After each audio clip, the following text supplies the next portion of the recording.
Hey, how's it going? Today we're gonna film our Gimbal vs Handheld Battle Part 2.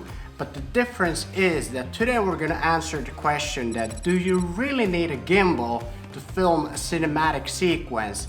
And to spice it up, we're gonna have this challenge that both of us are gonna film our own sequence with the one-shot technique, which basically means that the whole sequence will be filmed in one shot. And just like in the previous video, both of us has a time limit of 30 minutes. So I will be filming just like last week with the Ronin S gimbal and Sony a6500 with the Sony 10 to 18mm f4 lens at 10mm focal length, and I will be filming everything in 100 frames per second.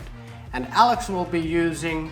I'm using Sony a7R II with my timer on 17 to 28, f2.8, and my stabilizer is a GorillaPod. Let the games begin.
Okay, so first things first, I wasn't able to keep up with the 30-minute filming time limit, and it actually took 2 hours for me to film the whole sequence.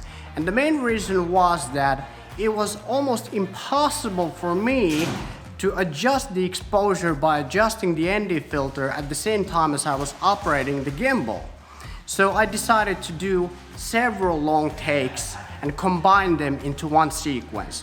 Now, do you really need a gimbal? Well, yes and no.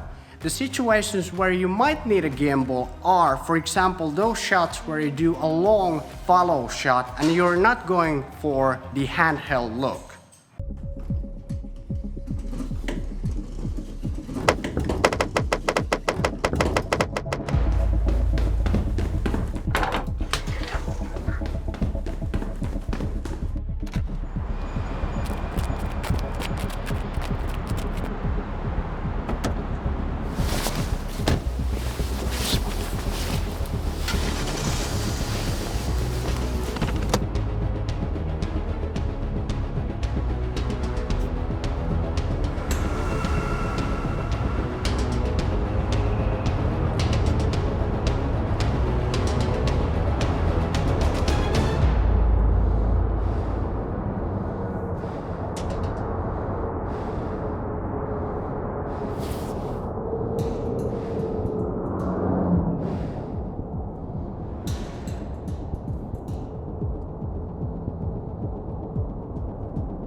Okay, so Alex, how long did it take for you to film the sequence?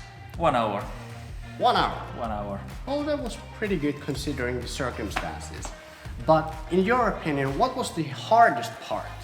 The biggest challenge was that I had to crank up my aperture manually while filming to maintain the right exposure and still get good composing and everything.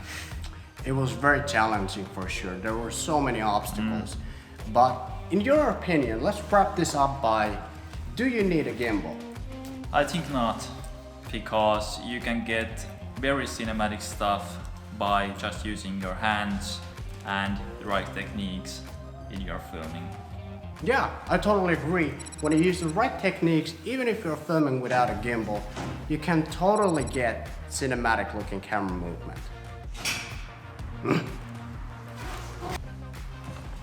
Okay, so if you want to learn how to film cinematic handheld footage without a gimbal, then I highly recommend that you watch this video over here or this video here, because I think you're gonna find either one of them helpful. Okay, thanks for watching and see you again next time. Take care.